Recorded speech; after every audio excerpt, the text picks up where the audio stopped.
This is a quiet story, told slowly. There's nothing you need to do, and nothing you need to remember.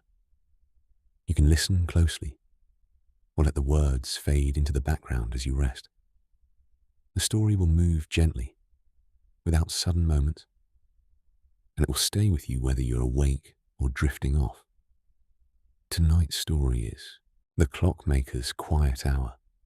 Arthur woke before the bells did.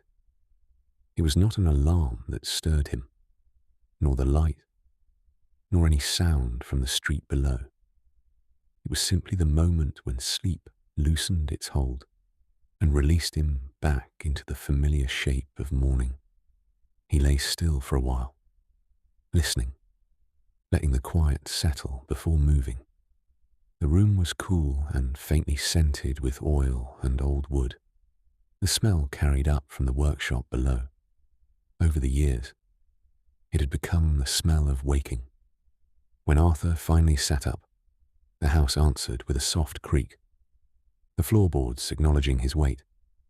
He dressed slowly, as he always did, pulling on clothes that were clean and serviceable, without thought. The routine mattered. It smoothed the edges of the day before they could catch. Downstairs, the workshop waited.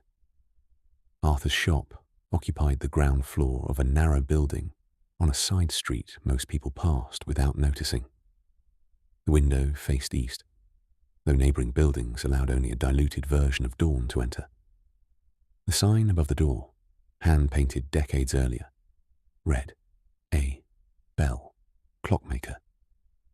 The lettering had faded, but the name remained legible, which felt like enough. He unlocked the door from the inside and stepped into the workshop. The lights remained off. He preferred the half-light of early morning, when shapes were still gentle and nothing demanded attention too sharply. The room was crowded without feeling cluttered. Clocks lined the walls, stood on shelves, rested on benches. Tall cases and small mantel clocks, brass-faced, wooden, glass-covered. Each one held its own quiet insistence. They were all ticking. The sound was not loud. It never was. It was layered, many small movements overlapping, creating something like breath. Arthur stood in the doorway for a moment and listened. He always did. It helped him locate himself in the day. If the clocks were ticking, then time was behaving itself. He crossed the room and set his bag beneath the workbench. The surface was scarred with careful use, marked by years of measured work. Tools lay arranged where his hands expected them to be. He ran his fingers lightly across the wood, feeling the familiar grooves and dents. Arthur's first task was always the same. He moved from clock to clock, listening, not checking the time exactly, checking the sound. He leaned in close, ear tilted, eyes half closed. A content clock spoke evenly. A troubled one revealed itself through hesitation, a slight unevenness most people would never notice. He paused before a tall grandfather clock near the back wall. Its dark oak case had been polished by age rather than effort. The pendulum swung with deliberate patience, tick and tock, balanced perfectly. Arthur rested his palm against the wood and felt the steady vibration pass through it. Satisfied, he nodded once. There was comfort in this hour, before customers arrived, before questions were asked and expectations formed. This was Arthur's quiet hour, when the workshop belonged only to him and the clocks, before the world pressed itself against the glass. He put the kettle on a small burner in the corner and waited for it to heat. The sound of warming water wove itself into the ticking, another layer added without disruption. When it boiled, he poured the water into a mug and carried it back to the bench. He drank slowly, eyes moving across the room. Each clock had come to him for a reason. Some because they had stopped. Some because they ran too fast or too slow. Others because they made a sound that unsettled their owners, even if they could not explain why. Arthur listened without judgment. He understood that people often felt time before they understood it. A small carriage clock waited on the bench, brass dulled with age, its glass face smudged with fingerprints. It had been dropped off the previous afternoon by a woman who spoke quickly, as though afraid of taking up space.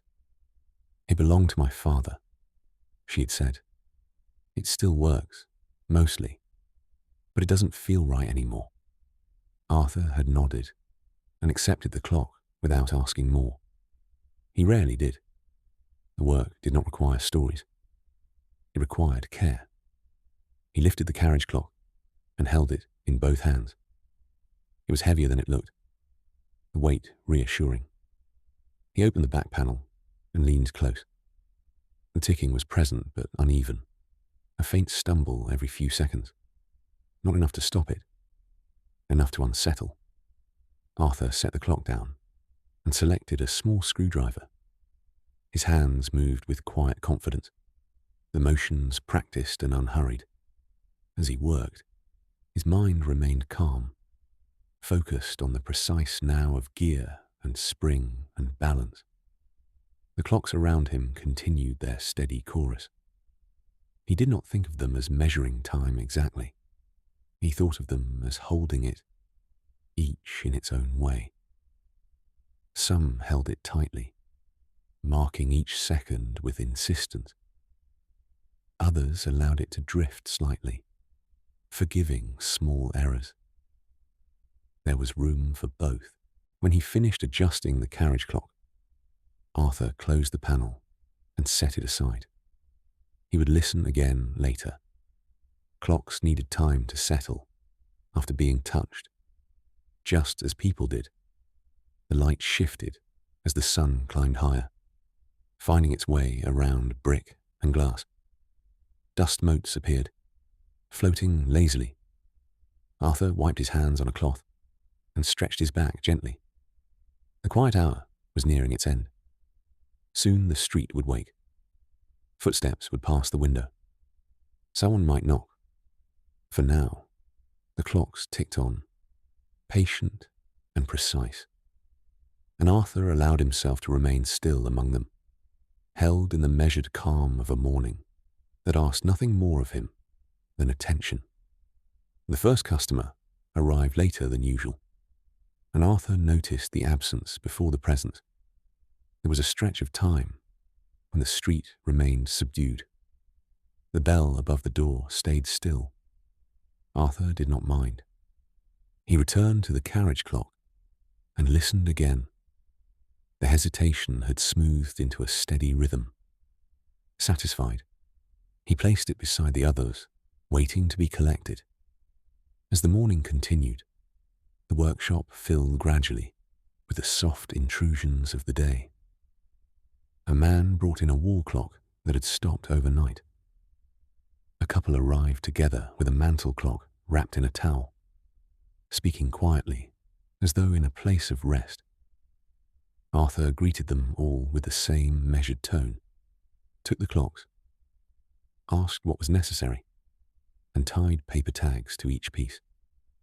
The ticking grew denser as more clocks joined the room, layered rather than loud. Arthur found it comforting. It reminded him that time could be shared without being fought over. At midday, when the workshop reached its brightest, Arthur locked the door for lunch. He did not leave. He took his meal at the small table near the back, bread and soup brought from home. He ate slowly, listening to the clocks and watching light move across their faces. There was one clock he did not tend during the day. It stood apart on a narrow shelf near the stairs leading to his living space. It was not broken or inaccurate. It did not belong to a customer. It was his. The clock was plain, its wooden case worn smooth by years of handling. Arthur had made it himself many years earlier, building it without urgency, testing and refining until it ran exactly as he intended. Then, one day, he had stopped it. The decision had not felt dramatic. It had come quietly. He had listened as the ticking pressed too closely against his thoughts, and had simply stilled the pendulum. Since then, the clock had remained silent. It marked no hour. It held no rhythm. Complete, but inactive, it stood as a reminder rather than a tool. Arthur passed it each day without touching it. Some things did not need to be resumed to retain meaning. In the afternoon, the workshop grew quieter again. Customers came and went, the bell chiming softly with each departure. Arthur worked steadily, adjusting springs, cleaning gears, setting pendulums into motion. His hands moved by familiarity rather than thought. As the lights softened, fatigue settled into his shoulders. It was not unpleasant. It was the result of attention given well. He finished his work, wiped his hands, and put the tools away. The day ended without ceremony. Arthur locked the door, turned the sign to closed, and stood briefly in the quiet that followed. The ticking remained, but it felt less purposeful now, more ambient. He moved through the workshop once more, checking each clock. It was not necessary. Still, the ritual mattered. It marked the transition from doing to resting. When he reached the silent clock, he paused. The pause surprised him. He stood there, hands loosely clasped, eyes resting on the unmoving face. Time moved everywhere else. Arthur touched the case lightly. The wood was warm. He traced the edge of the face. Feeling the imperfections he remembered carving, the clock did not respond. He left it that way. Upstairs, his living space waited. He prepared a simple meal, ate without hurry, and washed the dishes by hand. Evening faded into lamplight. Arthur moved through the rooms with long familiarity. When he lay down, the ticking from below carried faintly upward, softened by distance. It was less a measure now than a memory. Arthur closed his eyes and let it surround him. Sleep came without effort. Arthur woke later than usual the next morning. The light was brighter, fuller, already claiming the ceiling. He lay still, listening. The workshop below was quiet, too quiet for the hour he usually kept. He accepted the change without judgment. Some mornings asked for a different rhythm. When he unlocked the workshop, the clocks greeted him with their familiar chorus, steady and unchanged. Time had not taken offense. Arthur moved through the room as he always did. The clocks were well. They did not require him yet. He brewed tea and drank it by the bench, watching the light settle. When his eyes drifted toward the silent clock, he did not look away. He stood there longer than before, the mug cooling in his hands. The clock's face remained fixed at a moment no longer claimed by any living hour. It did not accuse or call. It simply existed. Arthur set the mug down. He lifted the clock from the shelf and carried it to the bench.